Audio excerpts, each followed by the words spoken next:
I get to share someone with you that this is a major get. This is someone that I have wanted on this program since its inception.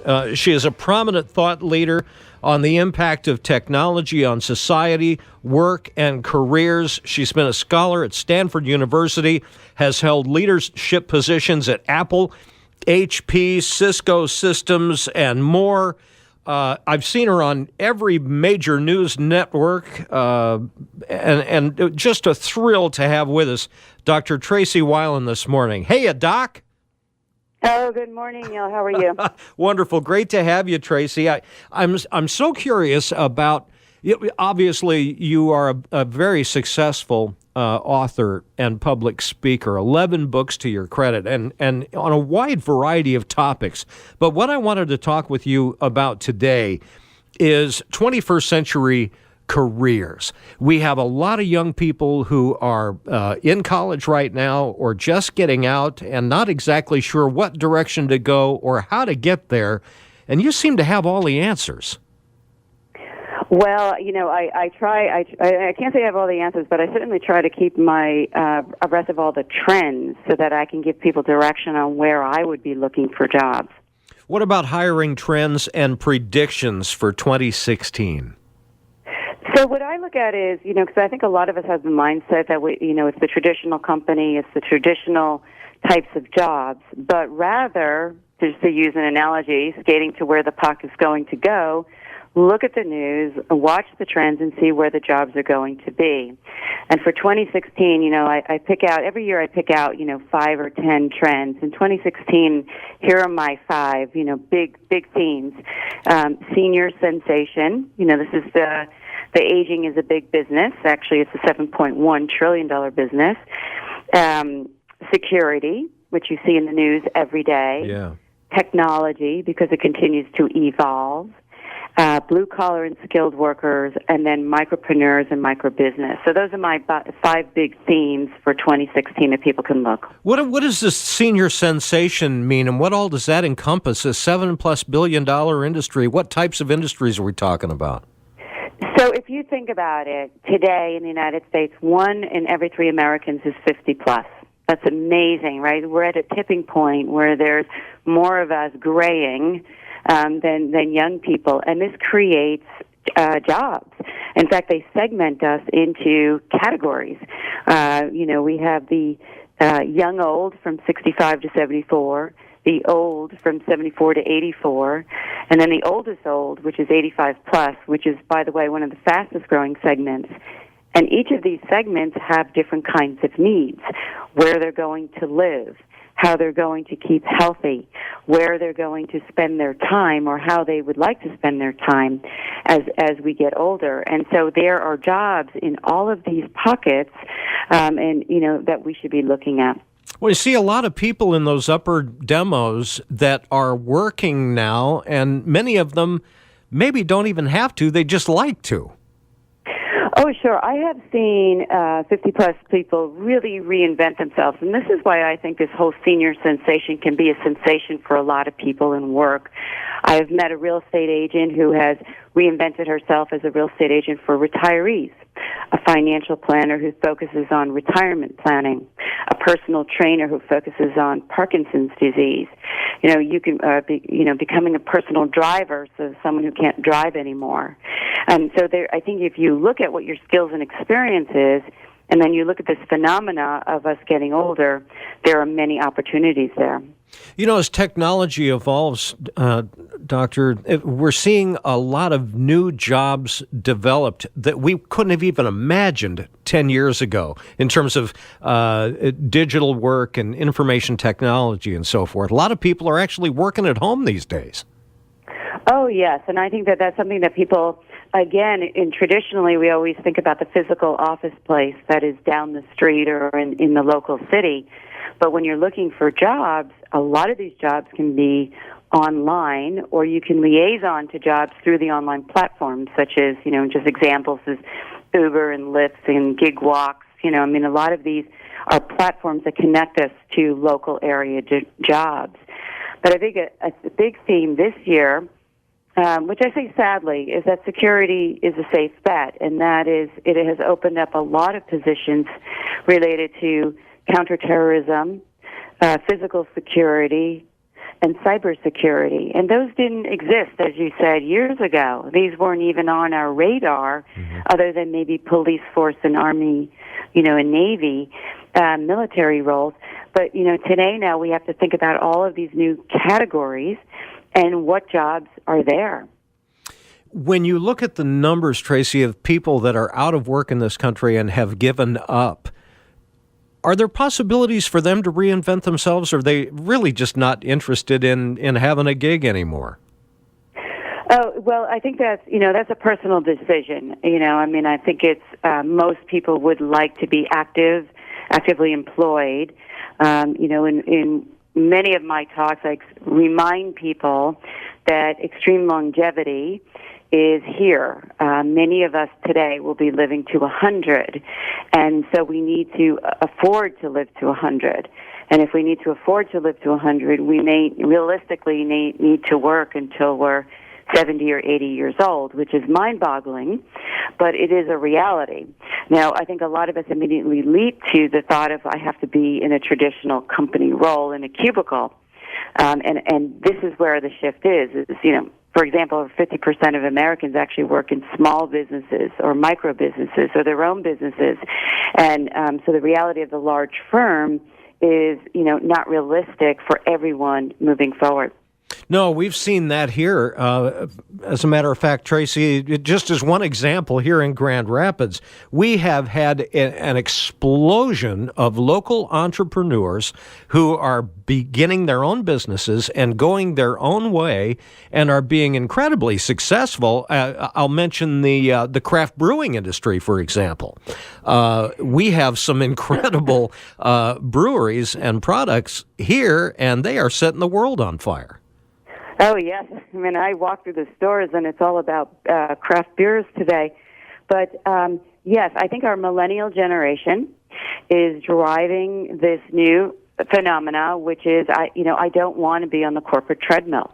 My parents did that. That was their job, criteria that was available to them. But today, because of the Internet and technology, we can have many more jobs start up. We can access capital right through crowdsourcing and crowdfunding sites, and there's just many more possibilities because we can market things that we couldn't do in the past, or we could participate in marketplace platforms such as Etsy and eBay and Zazzle. These are all things that didn't exist that exist today, and that helps evolve where the job creation is. Tracey, are there so many more possibilities because now we know what networking is? If you go back 100 years and you wanted to introduce a product, you had to go door to door and knock and introduce yourself and demonstrate your product, like the Fuller Brush Man. These days, with LinkedIn and all of the other opportunities that you have to connect with other people, the whole business model's changed. Oh, it really has in the way that we educate ourselves. And I would agree with you. The Internet and technology has created incredible transparency to information. And I think this is very valuable not only here, but also globally. When I look at the statistics, the 18 to 34-year-olds would rather learn and get tutorials and information off of YouTube than through traditional text. And so what this says to me is, every morning I get up and I look at streaming feeds, where's the news, what's happening today, and what kinds of information can I learn about? And that just didn't exist before. As you said, we had to go door to door to sell things, and now we can find multiple platforms and channels to sell our wares. I talk about people can become global, take international currency in a matter of minutes today. That didn't happen in the past. Yeah, and I really admire the courage of some people. I had a couple of ladies on this show a few weeks back, and they were both in the corporate world and got downsized and found themselves middle-aged and suddenly unemployed. And they decided to go in together and create a cleaning service. So the two of them go around and they donate some of their time doing what is called cleaning for a purpose. They go into the homes of women who are cancer patients, for example, and clean their homes for them. And they try to do a couple of those every month. But they're so busy and so successful. They took a chance. I mean, can you start a business from nothing, or do you have to have that capital account where you've got something to fall back on for a while? Well, so they're very clever, and it's interesting. The demand for house cleaning and cleaners is pretty large across the U.S. You'd be surprised at how many people can take your basic know-how that you learned growing up and actually offer and provide a service. But if you don't have an idea, then I encourage, people to look at franchising. Franchising is a high-growth area, and you can invest in franchises for as little as $2,000. That was about the lowest cost-in I found for cruise line planners. Right, a franchise, and you can imagine, because that's where, as we age, we're spending our time, right, on vacations and cruisers. So you could see how some of these franchises are, emerging. Huh. Another one is visiting angels, right? A lot of these home watch people who take care of other people. Mm-hmm. Oh, yes. That's a big one for sure. Our guest is Dr. Tracey Wilen. She is an author, motivational speaker, and seems to be on top of all things current and relevant. And we're looking at trends for 2016. We'll take a quick break, return in just a moment here on West Michigan Live. I'm Neal Dionne. This is News Radio Wood 1300 and 106.9 FM. You're hearing West Michigan Live on Wood Radio. Here again is Neal Dionne. Our guest is Dr. Tracey Wilen, prominent thought leader and author of 11 books. You've probably seen her all over your television set. She knows whereof she speaks. We're talking about predictions for 2016 and beyond, because if you hadn't noticed, the world has changed a little bit. Doctor, if I may ask you a question, I speak to a lot of young people on a regular basis, and one thing I've noticed, when I got out of school, I realized that I was going to have to take a number of somewhat menial jobs in order to get the experience and pay the dues I needed to pay to get the ultimate job that I really wanted, which is the one I have. I talked to a lot of kids today who seem to think the moment they graduate that plum job that they want is going to be sitting there waiting for them. Are their expectations realistic?